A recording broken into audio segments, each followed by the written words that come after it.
जिसने ये सरकार बनाई, जिसकी वजह से ये सरकार बनी प्रदेश के अंदर, उसकी मूर्ति लगाने के लिए 2 गज जमीन इनको माल रोड के ऊपर नहीं मिली। This is what respect this government has shown to my late father. राजनीतिक रूप से नहीं मगर भावनात्मक रूप से मैं बहुत आहत हूँ। आज मैंने ये निर्णय लिया है that I am resigning from the council of ministers. जिसने ये सरकार बनाई, जिसकी वजह से ये सरकार बनी प्रदेश के अंदर, उसकी मूर्ति लगाने के लिए 2 गज जमीन इनको माल रोड के ऊपर नहीं मिली। This is what respect this government has shown to my late father. इस तरीके की जो चीज हुई है, हम इमोशनल लोग हैं। इमोशनल पद से हमें कोई लेना देना नहीं है। हमको ये कोई लेना देना नहीं है कि सरकार रहती है कि नहीं रहती है, हम पद पे रहते हैं कि नहीं रहते हैं, मगर एक रिगार्ड, एक रिस्पेक्ट जो होनी चाहिए थी। बारी बारी बोलने के बावजूद जो चीज ये नहीं कर सके, ये बहुत दुर्भाग्यपूर्ण है। और निश्चित तौर से राजनीतिक रूप से नहीं मगर भावनात्मक रूप से मैं बहुत आहत हूँ कि इस तरीके की चीज, किस चीज क्यों हुई, किस कारण से हुई, मैं नहीं जानता हूँ। और पार्टी हाईकमांड को इसके बारे में कहने के बावजूद भी ये चीजें नहीं हो पाई, ये दुर्भाग्यपूर्ण है। इसके बारे में हाईकमांड को देखना चाहिए, इन चीजों को देखना चाहिए। जैसा मैंने कहा, हिमाचल के लोग बहुत भावुक हैं, इमोशनल है।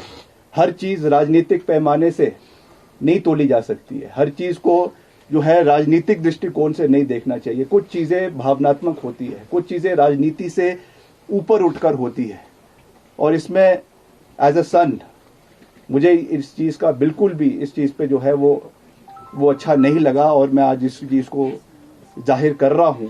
आने वाले समय में भी मैं ऐसा कोई कदम नहीं उठाऊंगा जो किसी को ह्यूमिलेट करे, प्रदेश की जनता को ह्यूमिलेट करे या जो है लक्ष्मण रेखा से बाहर निकल कर हो। मैं आज केवल इस प्रेस कॉन्फ्रेंस के माध्यम से ये कहना चाहता हूं कि वर्तमान परिस्थिति में मेरा इस सरकार में बने रहना ठीक नहीं है। इसलिए आज मैंने ये निर्णय लिया है that I am resigning from the council of ministers. मैं इस सरकार से एक मंत्री के रूप में इस्तीफा दे रहा हूं, जो मैंने निर्णय लिया है।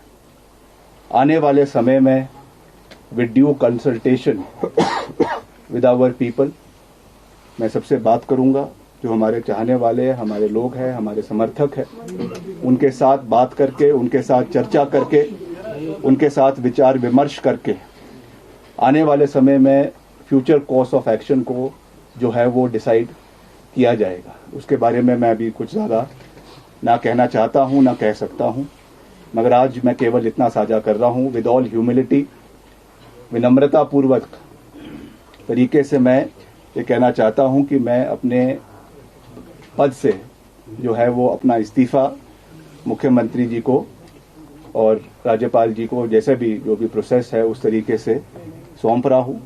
और आने वाले समय में जो परिस्थिति होगी उसके हिसाब से जो है वो कार्यवाही आने वाले समय की उसको किया जाएगा। और मैं फिर से प्रदेश की जनता का दिल की गहराइयों से धन्यवाद करना चाहता हूं कि उन्होंने मुझे ये मौका दिया कि इतने समय तक आपने जो प्यार, जो आशीर्वाद मुझे दिया, जो प्रेरणा मुझे समय समय के ऊपर दी।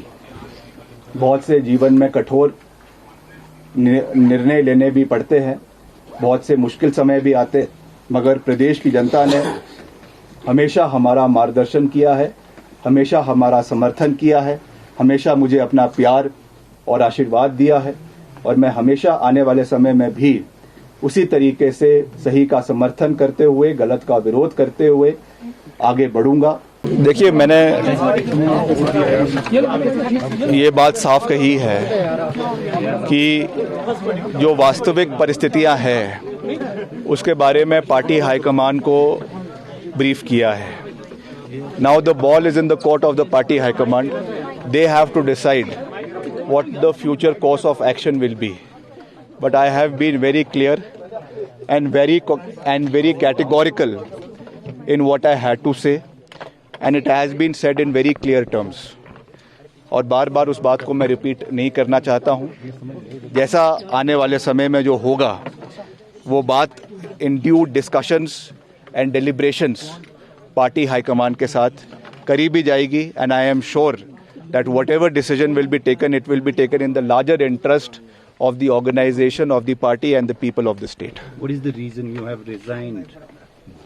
नहीं, मैंने बोल दिया कि इसलिए रिज़ाइन किया है कि जो परिस्थितियां आज प्रदेश के अंदर बनी हैं उसको मद्देनज़र रखते हुए it is not right for me to continue in this government. Party high command को भी मैंने उसके बारे में बात कहा है. बाकी जो भी निर्णय पार्टी लेगी उसमें हम उनके साथ खड़े हैं. During your political career, will you remain a congressman or expecting to join? नहीं, I am there where I am, and in the times to come, I will hold due discussions and deliberations with my people, with our supporters, our well-wishers, and after due discussions, we will take the future course of action. And finally, few MLAs are looking forward to change in leadership. Do you want change in leadership? Do you want देखिए, to be changed? I have no personal grounds against anybody. I respect everybody. I love everybody, and the respect is mutual and vice versa. But definitely, the sentiments of the people, the Congress, the cadre, the party, the MLAs has to be taken into consideration, and the party high command, I am sure, in the larger interest of the state, will take a decision which will go a long way in the survivability of the organization and the party. Virbhadra Singh ji के जैसा आपने कहा उनकी वजह से कांग्रेस की सरकार बनी थी, लेकिन उनका स्टैच्यू तक लगाने बार बार बोलने पर भी नहीं लगाया गया. You are emotional today, would you say क्या आपने एफर्ट्स किए थे? ये देखिए, ये एक कोई राजनीतिक विषय नहीं है. हिमाचल प्रदेश एक भावनात्मक राज्य है. यहाँ के लोग बहुत इमोशनल है और भावनात्मक तरीके से वो मेरे पिताजी के साथ जुड़े हुए हैं. और बार बार इस चीज़ को दोहराने के बाद भी अगर कोई चीज़ ना हो तो ये बात मैं समझता हूँ कि ठीक नहीं है. व्यक्ति जो होता है वो प्रतिष्ठा, आपसी मान सम्मान और प्यार, इससे बढ़कर और कोई चीज़ नहीं होती है. जब इन चीज़ों की कदर ना हो या कम हो तो निश्चित तौर से किसी इंसान का आहत होना ये नेचुरल है. तो उस तरीके से मैंने ये बात कही है.